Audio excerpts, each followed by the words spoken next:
ETF index mutual funds నేర్చుకుని stock మార్కెట్లో రాణించాలనుకుంటున్నారా? వెంటనే ఈ నెంబర్కి కాల్ చేయండి.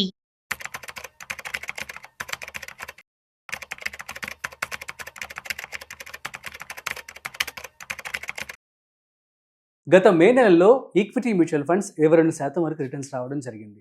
అసలు ఈ 22% రిటర్న్స్ అంటే చాలా ఎక్కువనే చెప్పుకోవచ్చు. అట్ ది సేమ్ టైం ఇలా రిటర్న్స్ అనేవి ఎప్పుడు వస్తూ ఉంటాయా?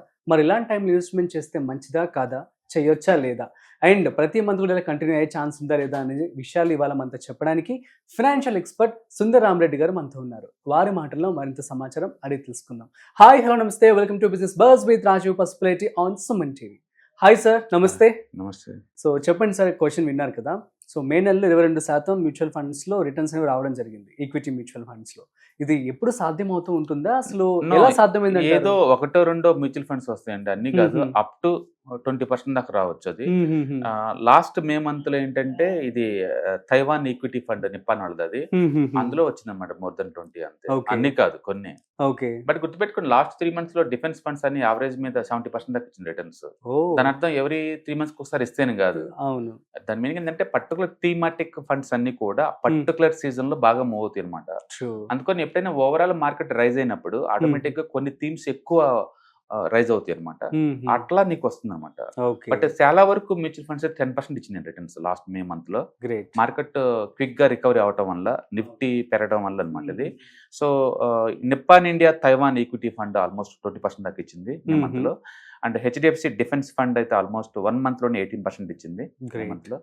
అండ్ ఇన్వెస్కో గ్లోబల్ ఫండ్ కూడా ఒకటి ఇచ్చిందండి, అది కూడా ఆల్మోస్ట్ 18% ఇచ్చింది. And DSP small cap mutual fund, అది లోకల్ థీమ్, అది స్మాల్ క్యాప్, అది ఆల్మోస్ట్ 14% దాకా ఇచ్చింది. అలాగే డిఎస్పి యుఎస్ ఫ్లెక్సిబుల్ ఫండ్ ఒకటి ఉందండి, అది ఒకటి ఇచ్చింది. మొత్తం మీద ఇండియాలో అయితే Motilal Oswal almost all verticals అన్ని కూడా మోర్ దెన్ 10% ఇచ్చింది సూపర్ మే మంత్ లో. మీరు ఎప్పుడైనా ఏదైనా మ్యూచువల్ ఫండ్ బాగా ఇస్తున్నాయి అనుకోండి, ఏ కేటగిరీ ఇచ్చిందో చూడండి. కేటగిరీ కాకుండా ఓవరాల్ మార్కెట్ మూవ్ అయింది అనుకోండి, అన్ని వర్టికల్స్ మూవ్ అవుతాయి.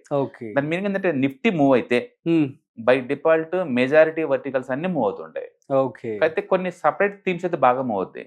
ఎగ్జాంపుల్ ఇప్పుడు రైల్వే బడ్జెట్ టైం ఉందనుకోండి, రైల్వే థీమ్ బాగా హాట్ గా మూవ్ అవుతా ఉంటది. అంటే అప్పుడు మీరు ఒక స్టాక్ కాదు, అంటే రైల్వే ప్యాక్ మూవ్ అవుతుంది అనమాట. దాని మీనింగ్ అది. మొన్న వార్ టైంలో డిఫెన్స్ థీమ్ బాగా ఉంది కాబట్టి డిఫెన్స్ థీమ్ చాలా బాగా మూవ్ అయింది. ఆల్మోస్ట్ 3 months లోనే 70% దాకా మూవ్ వచ్చింది. అది ఆల్ టైమ్ హై చేరింది ఫస్ట్ అది. సో అట్లా ఆ పర్టికులర్ సీజన్ లో ఆ పర్టికులర్ థీమ్ వర్కౌట్ అవుద్ది. లాంగ్ టర్మ్ లో సస్టైన్ కావు అంత ఈజీగా. బట్ బ్రాడ్ బేస్డ్ థీమ్స్ అయితే సక్సెస్ అవుతాయి అనమాట. అందుకని మీరు ఎప్పుడైనా ఒక థీమ్ వర్కౌట్ అవుద్దా లేదని తెలియాలంటే లేదు, నిఫ్టీ చూస్తూ ఉండాలి. నిఫ్టీ ఓవరాల్ మార్కెట్ రిప్రజెంటేటివ్ అనమాట. లేదంటే ఏ థీమ్ ముందు బతును చెక్ చేసుకుంటారు థీమాటిక్ గా. అందుకని ఇండియాలో ఉన్న స్టాక్స్ మొత్తాన్ని మనం 4 వేలో క్లాసిఫై చేస్తాం. ఒకటి సైజ్ వైజ్ గా, మనం large cap, mid cap, small cap ఇలా అంటాం కదా, అవన్నమాట థీమ్స్. రెండోది స్ట్రాటజీ వైజ్, అంటే ఫండమెంటల్ వైజ్ అనమాట. అండ్ మూడో సర్కిల్ ఏమో థీమాటిక్. ఎక్కువ సార్లు ఈ థీమ్ లో ఏదో ఒకటి హాట్ అవుతూనే ఉంటది నిరంతరం. ఏదో ఒక థీమ్ హాట్ అవుతా ఉంటది నీకు. ఇప్పుడు లైక్ డిఫెన్స్ థీమ్ హాట్ కదా, అట్లా అనమాట. అండ్ ఫోర్త్ వచ్చి సెక్టర్ స్పెసిఫిక్ అనమాట. అంటే ఆ సీజన్ లో పర్టికులర్ సెక్టర్ బాగా మూవ్ అవుతాయి. లైక్ ఇప్పుడు ఆర్బీఐ మీటింగ్స్ ఏమైనా జరుగుతున్నాయి అనుకోండి, పాజిటివ్ న్యూస్ అనుకోండి, అంటే బ్యాంక్ నిఫ్టీ బ్రేక్అవుట్ అవుద్ది. అలాగే అమెరికాలో ఐటీ సెక్టర్స్ బాగా మూవ్ అవుతుంది అనుకోండి, ఇండియాలో ఐటీ థీమ్ బాగా ముందు పోతుంటది. అట్లా ఒక్కొక్క సీజన్ లో ఒక్కొక్క ఫ్లేవర్ బాగా పనిచేస్తూ ఉంటది. సో బేసికల్ మనం నిరంతరం ఎవ్రీడే, ఈవెన్ మీరు ఇంటర్డే ట్రేడింగ్ చేస్తున్నా సరే, ఈ రోజు నిఫ్టీ ఎలా ఉంది, ఏ సెక్టర్ మూవ్ అవుతుంది మీరు ట్రాక్ చేస్తూ ఉండాలి. అప్పుడే మీకు ట్రేడింగ్ ఆపర్చునిటీ కనపడుతుంటాయి ఏరియాలో. అట్లా అనమాట. సో మ్యూచువల్ ఫండ్స్ అయితే మే మంత్ మంచి టైం అండి మ్యూచువల్ ఫండ్స్ లో. యాక్చువల్ గా మనం టైమింగ్ కోసం వెయిట్ చేయకుండా ఎవ్రీ మంత్ ఎస్ఐపి పెట్టే వాళ్ళకైతే పడ్డా పెరిగినా పెద్ద ఇబ్బంది ఏం లేదు. యాక్చువల్ పడ్డప్పుడు పెడితే నీకు ఎక్కువ యూనిట్లు గ్యాదర్ అవుతాయి. ఇలా పెరిగిన తర్వాత హ్యాపీ ఫీల్ అవుతుంది తప్ప మనకి యూనిట్స్ ఎక్కువ రావు కదా. అందుకని లాంగ్ టర్మ్ గోల్స్ ఇంపార్టెంట్ తప్ప షార్ట్ టర్మ్స్ ఈ మూవ్ అయితే కావు. బట్ మనకు అర్థం కావాల్సిందంటే మ్యూచువల్ ఫండ్స్ కొన్న క్యాలిబర్ ఎంత అంటే 1 month లో కూడా అప్ టు 20% మూవ్ అయ్యే కెపాసిటీ ఉందని చెప్పేసి మనం నమ్మాలి. అదనమాట ఇది. సో మేమంత ఆల్మోస్ట్ లాస్ట్ అక్టోబర్ తర్వాత మళ్ళీ చాలా ఎక్కువ రిటర్న్స్ వచ్చిన మంత్ అంటే మ్యూచువల్ ఫండ్ ఇండస్ట్రీ మరి నెక్స్ట్ మంత్స్ కూడా ఎలా ఉండే ఛాన్స్ ఉండొచ్చు? ఎవ్రీ మంత్ మనకి కన్సిస్టెన్సీ ఎక్స్పెక్ట్ చేయలేము. మనం మీరు బాగా క్లోజ్ గా అబ్జర్వ్ చేస్తలేదు, నిఫ్టీ ఇయర్ మొత్తం మీద 1 or 2 months మాత్రమే మోర్ దెన్ 5% ఇస్తుంది. 1 or 2 months మాత్రమే. అంటే గట్టిగా 1 month 5 to 6% దాకా డ్రాప్ అవుతుంది. మిగతా రోజుల్లో అంతా జస్ట్ ఫ్లాట్ +or- 1% అలా మూవ్ అవుతా ఉంటాయి నిఫ్టీ. అందుకని నెక్స్ట్ మంత్ కూడా మ్యూచువల్ ఫండ్స్ మూవ్ అవుతాయి అంటే ఇది మూవ్ అవ్వాలంటే ముందు నిఫ్టీ మూవ్ అవ్వాలి. ఓకే. నిఫ్టీ ఎప్పటికప్పుడు చెక్ చెక్ చేసుకుంటూ చేసుకుంటూ మనం ఉండాలి మనం చార్ట్ ప్యాటర్న్ బ్రేక్అవుట్ అయితే. కాకపోతే ఒకటి నిఫ్టీ 1.5 month నుంచి 25,000 లేదా 24,500 మధ్య రొటేట్ అవుతా ఉంది. 25,000 లేదా 24,500 మధ్య 1.5 month నుంచి ఆ బాక్స్ ఎక్కువసేపు ఉంచుకోలేదు మార్కెట్, ఖచ్చితంగా బ్లాస్ట్ అవుతుంది టికెట్. ఓకే. అందుకని బ్యాంక్ నిఫ్టీ వెయిట్ చేస్తుంది ఆల్ టైమ్ హైలో. అది కనుక బ్లాస్ట్ అయిందంటే నిఫ్టీ కూడా బ్లాస్ట్ అయ్యే ఛాన్స్ ఉంది. నిఫ్టీ కనుక బ్లాస్ట్ అయిందంటే 1000 points మూవ్ మనం ఎక్స్పెక్ట్ చేయొచ్చు. మళ్ళీ మ్యూచువల్ ఫండ్స్ లో మనం ఎక్కువ ఎక్స్పెక్ట్ చేయొచ్చు అప్పుడు. మొత్తానికి అయితే నిఫ్టీ మూవ్ అయితే గట్టిగా, మ్యూచువల్ ఫండ్స్ అన్ని మూవ్ అయ్యే ఛాన్స్ ఎక్కువ ఉందన్నమాట. సో మరి ఇన్వెస్ట్మెంట్ చేసే వాళ్ళకి మీరు ఇప్పుడు ప్రెసెంట్ థీమ్ అనుకున్నాం, as you said like defence recent గా వర్కౌట్ అయింది అంటే నేను ఒక థీమాటిక్ కాకుండా బ్రాడ్ బేస్డ్ థీమ్ కలిపమంటాను. Broad based like mid cap, large cap, large and mid cap, small cap, ఇలా థీమ్స్ కి వెళ్ళారనుకోండి ఈ హార్ట్నెస్ తో సంబంధం లేకుండా మనకి యావరేజ్ రిటర్న్స్ వస్తాయి. ఇప్పుడు ఈ థీమ్ లో మనం చూసాం అనుకోండి, అంటే Motilal Oswal large and mid super almost 13% వచ్చింది యావరేజ్ మీద. అండ్ డిఎస్పీ స్మాల్ క్యాప్ అది కూడా 14% వచ్చింది యావరేజ్ మీద.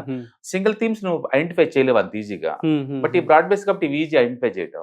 అందుకని చదివినంత వరకు మీరు లిబరల్ థీమ్స్ లో ఉన్నారనుకోండి, గుడ్ బ్యాడ్ వరస్ట్ ఏదైనా కావచ్చు, మీకు యావరేజ్ రిటర్న్స్ వస్తా ఉంటాయి. ఒక 5 small and mid mutual funds చెప్పమంటే ఏమని చెప్తారు? ఇప్పుడు నాట్లో బెస్ట్ అంటే మిడ్ క్యాప్ కేటగిరీలో మోతిలాల్ ఓస్వాల్ తీసుకోవచ్చు, నిప్పాన్ ఇండియా గ్రోత్ ఫండ్ తీసుకోవచ్చు, అండ్ ఎడల్వైజ్ మిడ్ క్యాప్ కూడా తీసుకోవచ్చు మిడ్ క్యాప్ లో.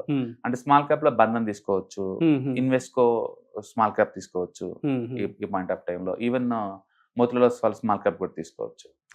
టైం టు టైం మారుతా ఉంటాయి మ్యూచువల్ ఫండ్స్ ఎప్పుడు కూడా. అట్లీస్ట్ 2 years ఒకసారి రివ్యూ చేసుకుంటూ పోతుంటే లేదు, బెస్ట్ మ్యూచువల్ ఫండ్స్ లో ఉన్నట్టు ఉంటుంది, ఎక్కువ రిటర్న్స్ మనకు జనరేట్ అవుతాయి. అంటే గుడ్ థింగ్ ఏంటంటే మ్యూచువల్ ఫండ్స్ లో వరస్ట్ మ్యూచువల్ ఫండ్స్ కూడా మీకు యావరేజ్ మీద 12 to 14% జనరేట్ చేస్తాయి లాంగ్ టర్మ్ లో. సో ఎలాంటి జాగ్రత్తలు తీసుకోవాలి అంటే ఏమని చెప్తారు?